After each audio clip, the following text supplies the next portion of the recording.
함께 기도하겠습니다. 하나님 아버지, 우리에게 새날 주신 주님을 찬양합니다. 수요일을 맞이하여서 우리의 마음을 주님께로 다시 한번 집중하며 나아갑니다. 예배를 통하여 하나님을 찬양하고 또 말씀을 들을 때 우리의 마음에 평안을 주시고 간밤에 있었던 모든 근심 걱정 또 기도의 제목들에 하나님께서 응답해 주시는 것들을 경험할 수 있는 이 예배 되도록 예배를 기쁘게 받아 주옵소서. 예수님의 이름으로 기도드립니다. 아멘. 우리 찬송가 465장 찬양하시겠습니다.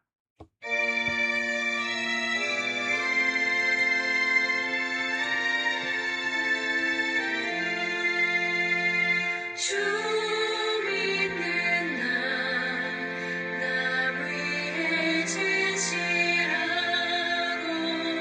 날 보는 자 위해서 정결고 담대하여 이 세상 환난 중에 나 용감히 늘 승리하리라. 나 용감히 늘 승리하리라. 저 원수도 내 참된 친구 삼고 남주면서 행한 일이지리. 연약한 나늘 오유 겸손하여 늘 섬기며 기쁘게 살리라. 늘 섬기며 기쁘게 살리라.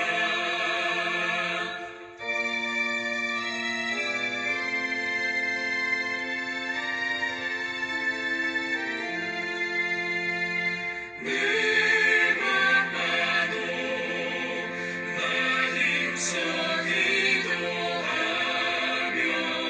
주와 함께 늘 교제하리라. 주가 신긴 그 말 자체를 따라 믿음으로 늘 살게 하소서. 믿음으로 늘 살게 하소서.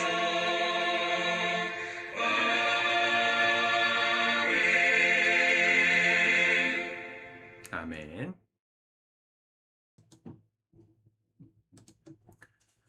오늘 하나님의 말씀 고린도전서 11장 2절에서 16절까지의 말씀입니다. 같이 먼저 읽고 묵상하도록 하겠습니다. 너희가 모든 일에 나를 기억하고 또 내가 너희에게 전하여 준 대로 그 전통을 너희가 지킴으로 너희를 칭찬하노라. 그러나 나는 너희가 알기를 원하노니 각 남자의 머리는 그리스도요 여자의 머리는 남자요 그리스도의 머리는 하나님이시라. 무릇 남자로서 머리에 무엇을 쓰고 기도나 예언을 하는 자는 그 머리를 욕되게 하는 것이요 무릇 여자로서 머리에 쓴 것을 벗고 기도나 예언을 하는 자는 그 머리를 욕되게 하는 것이니 이는 머리를 민 것과 다름이 없습니다. 만일 여자가 머리를 가리지 않거든 깎을 것이요 만일 깎거나 미는 것이 여자에게 부끄러움이 되거든 가릴지니라. 남자는 하나님의 형상과 영광이니 그 머리를 마땅히 가리지 않거니와 여자는 남자의 영광이니라. 남자가 여자에게서 난 것이 아니요 여자가 남자에게서 났으며 또 남자가 여자를 위하여 지음을 받지 아니하고 여자가 남자를 위하여 지음을 받은 것이니 그러므로 여자는 천사들로 말미암아 권세 아래에 있는 표를 그 머리 위에 둘지니라. 그러나 주 안에는 남자 없이 여자만 있지 않고 여자 없이 남자만 있지 아니하니라. 이는 여자가 남자에게서 난 것 같이 남자도 여자로 말미암아 낳았음이라. 그리고 모든 것은 하나님에게서 났느니라. 너희는 스스로 판단하라. 여자가 머리를 가리지 않고 하나님께 기도하는 것이 마땅하냐? 만일 남자에게 긴 머리가 있으면 자기에게 부끄러움이 되는 것을 본성이 너희에게 가르치지 아니하느냐? 만일 여자가 긴 머리가 있으면 자기에게 영광이 되나니 긴 머리는 가리는 것을 대신하여 주셨기 때문이니라. 논쟁하려는 생각을 가진 자가 있을지라도 우리에게나 하나님의 모든 교회에는 이런 관례가 없느니라. 아멘.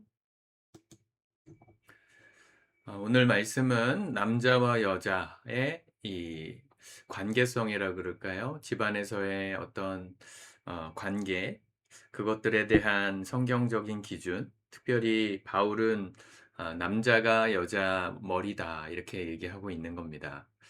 가부장적인 사고방식이다라고도 생각하실 수 있지만 우리는 성경의 원리는 누군가를 편들기 위해서가 아니라 창조의 원리를 따라서 설명합니다.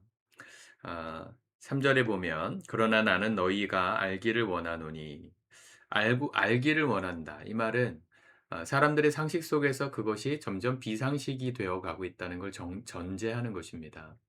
과거에는 남자와 여자가 결혼해서 가정을 이루는 게 뭐 어느 사회를 막론하고 당연한 일이었는데 그것이 요즘은 인권이라는 이름으로 남자가 남자를, 여자가 여자를, 또 남자 한 명에 여자 두 명, 여자 두 명에 남자 세 명, 뭐 이런 식의 폴리아모리, 이런 성해방 관련된 이슈들이 워낙에 목소리가 크다 보니까 그런 것들도 가정으로 인정해 줘야 되지 않느냐. 여전히 그런 소수자들이 있으니까요.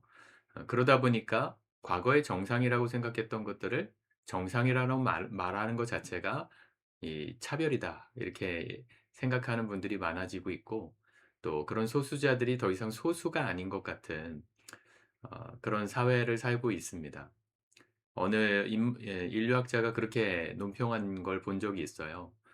어, 사회 구성원이 100명이라면 그중에 비주류, 소수자의 비율이 20%가 넘으면 20%가 넘으면 이미 그 과거의 비정상이라고 생각했던 것들이 더 이상 비정상이 되지 않는다. 이렇게 말한 내용을 본 적이 있습니다. 이해가 되십니까? 사회 구성원이 100명인데 그중에 20명만 다른 생각을 하면 더 이상 그들의 생각이 소수의 의견이 아니라 다수의 의견에 영향을 끼치는 사고방식이 된다는 거죠. 우리 사회는 이미 그 퍼센테이지를 넘어간 것 같습니다. 뭐 대한민국뿐만 아니라 전 세계가 이 남자와 여자의 관계성에서 성경적인 기준이 더 이상 정상이 아니다 이렇게 생각하는 분들이 꽤 많고 절대 다수는 아니지만 그들의 퍼센테이지가 20% 이상 되다 보니까 사회적인 전반적인 사고방식에 영향을 끼치고 있습니다. 오늘 바울이 얘기하는 것만 듣고 있으면 우리 여성분들은 기분 나쁘실 겁니다. 오늘 대부분 우리 말씀 도시락 열심히 보시는 분들은 형제님들도 계시지만 자매님들이 주로 많이 보시거든요. 우리 교회는 조금 달라서 남자 여자 비율이 비슷하긴 합니다. 이 교회에 오시는 분들도 그렇고 이 유튜브로 설교를 들으시는 분들의 퍼센티지도 남성이 40%, 45%, 여성이 55% 정도 되더라고요. 어쨌든 여자분들이 더 많다 보니까 이 말씀들을 들을 때 좀 불편하실 것 같다는 생각이 듭니다. 3절 각 남자의 머리는 그리스도요 여자의 머리는 남자요 그리스도의 머리는 하나님이시라. 자, 여기 그리스도, 하나님, 남자, 여자 대상이 나오는데 이 전체적으로 우리 16절까지 읽을 때 포커스는 남자와 여자에 맞춰져 있죠. 그러다 보니까 남자 우월주의적인 사고방식이 아니냐 이렇게 해석하시지만 바울의 전제는 이 우선순위가 있다는 거예요. 질서가 있다는 것이죠. 남자와 여자의 관계만 말한 게 아니라 여자와 남자 그리고 남자 머리에 되신 그리스도, 그리스도의 머리이신 하나님. 하나님으로부터 모든 것이 흘러오는 이 질서를 말하는 것인데 그런데 4절부터는 남자 여자의 관계성에서 여자에게 뭘 하지 말아라 이게 대단히 많이 나와서 저도 설교할 때마다 참 어려운 부분입니다. 남자에겐 다 허용되는 것 같은데 여자에겐 뭐 머리도 밀지 말아라, 뭐 자르지도 말아라, 깎지도 말아라 뭐 이러니까 기분이 나쁘실 것 같아요. 그 이유를 또 이렇게 설명합니다. 7절 남자는 하나님의 형상과 영광이니 그 머리를 마땅히 가리지 않거니와 여자는 남자의 영광이니라. 남자가 여자에게서 난 것이 아니요 여자가 남자에게서 났으며 또 남자가 여자를 위하여 지음을 받지 아니하고 여자가 남자를 위하여 지음을 받은 것이니. 그러니까 남자가 여자는 남자에게 순종해야 될 이유가 있다 이렇게 설명하는 걸로 들립니다. 이 기본적인 성경의 원리이고 창조의 원리입니다. 문제는 뭘까요? 이 말씀을 이용하는 사람들이 문제예요, 항상. 우리가 산상수훈 말씀을 지금 계속 배우고 있지만 그 말씀을 들을 때 핵심은 뭡니까? "너희가 이렇게 말씀을 들었지만 원래의 의도는 이거다." 이렇게 말씀하는 그 예수님의 해석을 듣고 있지 않습니까? 핵심이 뭐예요? 하나님의 원래 의도를 지키면 문제될 게 없다는 겁니다. 근데 문제가 뭐죠? 원래의 의도는 제쳐두고 자기 편의대로 말씀을 인용해서 누군가를 공격하고 또 차별하고 하는 것들이 문제라는 거죠. 분명히 남자가 여자의 머리입니다. 남자가 더 중요합니다, 성경적으로. 그런데 그걸 남자들이 이용했던 역사가 문제죠. 이봐라. 하나님이 남자를 위해서 여자를 주셨다고 하셨으니까 여자는 남자가 마음대로 해도 된다라고 자기 편의적으로 해석하는 사람들의 그 악행이 문제가 되는 것이지 그 원리 자체는 틀리지 않았다는 걸 전제하고 들으셔야 합니다. 이 말씀은 언제나 나에게 적용되는 말씀으로 들어야 돼요. 남자분들이 이 말씀을 들으신다면 남자로서 내가 해야 될 역할이 뭔가를 찾으셔야 되고 여성분들이시라면 여자인 내가 질서를 어떻게 따라가야 되는지에 대해서만 순종하시면 되죠. 특별히 여성들에게 요구하는 말씀이 많으니까 여성분들은 남편과의 관계에서 또 남자와의 관계에서 질서를 내가 어떻게 지켜야 되겠다. 그렇게 적용하시면 됩니다. 서로를 공격하는 말씀으로 쓰지 말라는 겁니다. 그런데 남자분들은 그럼 어떻게 적용합니까? '아 남자가 여자보다 머리이니까 더 위에 있는 것 같으니 내가 이제 결정하는 대로 아내가 따르라고 요구해야 되겠다.' 이러지 말라는 거죠. 바울도 그렇게 말하지 않았어요. 11절 "그러나 주 안에는 남자 없이 여자만 있지 않고 여자 없이 남자만 있지 아니하니라. 이는 여자가 남자에게서 난 것 같이 남자도 여자로 말미암아 났음이라. 그리고 모든 것은 하나님에게서 났느니라." 남자에게 주시는 말씀이죠, 이게. 여성의 머리에 서 가지고 남자들을 부리라는 말씀이 아니에요. 남자의 역할은 뭐예요? 여성을 하나님께서 만드신 형상으로 존중하고 서로가 서로에게 필요한 존재임을 인정하는 것. 그죠? 남자 없이 여자만 있지 않고 여자 없이 남자만 있지 않다. 여자가 남자에게서 처음에 태어났지만 그다음에 모든 남자들은 다 여자에게서 태어나잖아요. 다 상호 관계적이라는 것이지 누가 누구의 머리 위에 서야 되는 건 아니라는 것이죠. 항상 반작용이 문제입니다. 남성 우월적인 사회 속에서는 여성들이 많은 피해를 보다 보니까 남자들의 악행이 드러났는데 그거에 대한 반작용으로 이 뭐 육삼 68 혁명 같은 거 그리고 뭐 PC주의 이런 것들이 인제 반작용으로 여성의 인권을 엄청 강조하고 오히려 역차별이 될 정도의 요구를 하잖아요. 지금은 남자들이 결코 여자의 머리 위에 있다.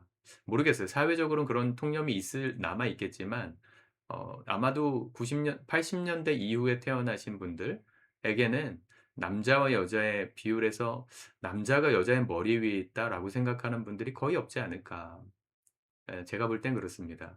그 여성도 반작용으로 남자의 머리 위에 서겠다는 마음을 버려야 되고요.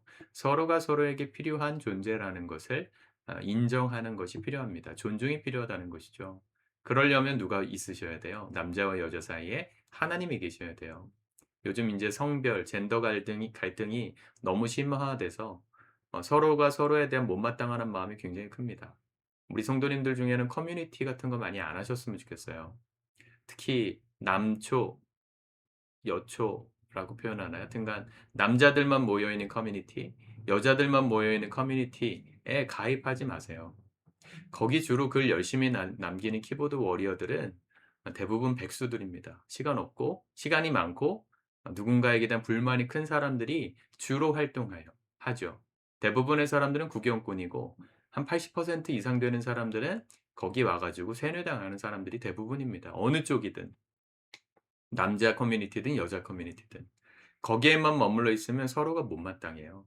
우리 대한민국 사회가 문제가 뭐냐면 리더가 되지 말아야 될 사람들의 말이 리드하고 있다는 게 문제예요. 절대로 그 사람들의 말이 우리를 이끌지 못해 못 하면 안 이끌면 안 되는데요. 목소리가 큰 사람들이 영향력이 있다고 커뮤니티를 만든 사람이나 그런 것들을 주도하는 사람들은 대부분 사회 부적응자가 많습니다. 이렇게 말해도 또 차별이라 그럴 수도 있겠죠. 근데 그 진실이에요. 거기서 나오셔야 돼요. 주변에 있는 사람들과 대화하세요 차라리. 남자와 여자의 생각이 다르다면 만나는 사람들하고 대화해야지 자기네끼리 세뇌하고 강화된 그 생각을 가지고 누군가를 정죄하고 선입견을 갖고 있는 건 나쁜 거 아닙니까? 누군가를 향해서 그런 마음이 혹시 있으시다면 빨리 버리셔야 돼요. 커뮤니티 뭐 멤버십으로 있으신 거 다 끊어 버리십시오. 어떤 것도요. 좌든 우든 뭐 정치 성향도 마찬가지지만 여러분들 구독 다 끊어 놓으세요. 보지 마세요. 강화시키지 마세요. 여러분들이 강화하셔야 될 건 성경의 기준입니다. 여러분들 안에 성경의 기준이 무너지는 순간부터는 한쪽으로 기우는 거예요. 성경은 절대로 어디에도 기울지 말라고 말씀하십니다. 왜냐하면 그 모든 것을 주신 분이 하나님임을 우리는 믿기 때문에 하나님 안에서 남자든 여자든 서로 존중하고 배려하는 것이지 내가 더 섬겨야 될 것들에 배려가 있고 하는 것이지 이걸 다 계산하기 시작하면요. 사회가 무너지는 거죠. 사회가 무너지는 것이죠. 워낙에 요즘은 첨예한 이슈이기 때문에 목회자들도 이 부분에 대해서 말하지 못하더라고요. 안타깝습니다. 어른이 없어요. 오늘날 우리 시대에는 어른이 없다는 게 슬픈 이야기인데 어른이 뭡니까? 바른 기준을 가지고 다음 세대들을 가르칠 수 있는 사람이 어른 아닙니까? 목회자들도 어른이 되지 못하고 선생님들도 어른이 되지 못하고 왜요? 바른 얘기 해 봐야 욕먹을 게 뻔하니까.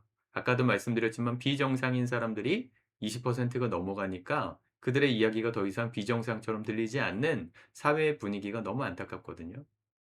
우리는 좀 용기를 내야 됩니다. 가르칠 거 가르치고 말해야 될 건 말해야 돼요. 요즘 제가 이 녹화하는 시점이 6월 초인데 며칠 전에 넷플릭스에서 참교육이라는 드라마가 나왔어요.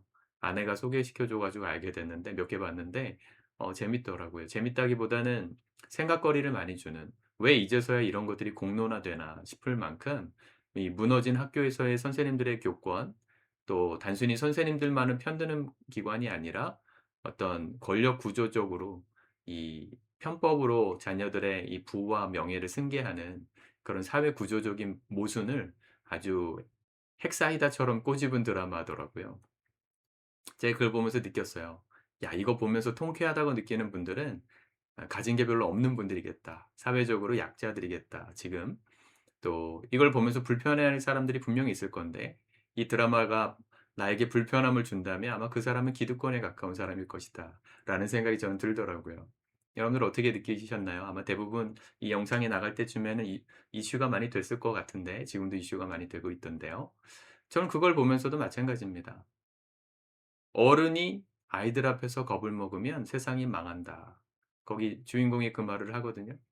예. 이 비행 청소년 아이들을 정말 뭐 방식이야 뭐 폭력적인 방식으로 다루니까 좀 저도 불편하긴 하던데 요즘 시대가 워낙 그래요. 용기 내는 어른들이 없어요. 가르칠 거 가르치고 아이들에게 옳은 것 그른 거를 가르쳐야지 아이들만 뭐라 할 게 아니에요. 부모들이 다 이상하게 변해 가지고 커뮤니티에서 배운 지식이 자기의 상식이 돼 가지고 내 자식만 나만 그냥 부유하고 잘 되면 그러면 다 나 '아무 문제 없다.'라고 생각하는 그 말도 안 되는 그 생각들이 너무 보편화되고 있는 현실. 다 마찬가지입니다. 남자 여자와의 갈등에 대해서도 얘기했지만 모든 면에 적용할 수 있죠. 어느 편에서도 쓰지 마십시오. 어느 편에도. 어느 편도 편들지 마십시오. 말씀을 기준으로 하나님 편을 드셔야 돼요. 하나님이 옳다 하시면 그쪽 편을 드시고 하나님이 그르다 하시면 멀리 하셔야지 내가 가지고 있는 정치 색깔, 내가 가지고 있는 어떤 남자와 여자에 대한 혐오를 가지고 모든 걸 판단하려 그러면 치우친 겁니다. 교회도 요즘은 그런 걸로 많이 고르신다 하더라고요. 이 교회가 얼마나 좀 이렇게 뭐라 해야 하나 평등을 말하는지 말 그대로 좀 진보적인지 보수적인지를 보고 교회를 판단하신대요. 아니 어떻게 한쪽의 기준이 다 옳습니까? 한쪽의 기준이 다 옳다고 생각하는 그 기준 자체가 이미 편향된 거 아닙니까? 제가 새벽인데 이런 너무 심각한 얘기해서 죄송한데 갑자기 화가 나네요. 예 사회가 너무 망가져 있어서 목사들도 이런 얘기들에 있어서 너무 자기 편의적으로 이용만 하니까 목회자가 이런 얘기 했다더라 그러면 이미 색깔 안경을 끼고 평가하시는 분들이 너무 많으셔서 함부로 얘기하기가 좀 불편하지만 우리는 좀 성경의 기준으로 돌아가야 합니다. 성경은 어느 편도 들지 말라고 말하고 있는 거예요. 하나님은 약자의 편일까요? 부자의 편일까요? 그런 질문 자체가 틀렸습니다. 하나님이 왜 한쪽 편만 드십니까? 옳은 사람의 편을 드시겠죠. 잘못한 사람의 편에 서실 리가 없잖아요. 부자가 오르면 부자의 편에 서실 것이고, 가난한 자가 오르면 가난한 자의 편에 서시는 그 하나님의 기준을 우리도 배우셔야 돼요. 그러려면 성경을 알아야죠. 성경이 단편적으로 이 남자와 여자의 관계 속에서 고린도전서 11장만 말하지 않습니다. 성경 전체에서 말합니다. 그걸 배워야 편견 없이 옳은 기준을 따라서 이럴 땐 요렇게, 저럴 땐 이렇게라고 판단하고 하나님 뜻대로 걸어갈 수 있는 겁니다. 여러분들 안에 하나님의 기준이 바르게 세워지시기를 축복합니다.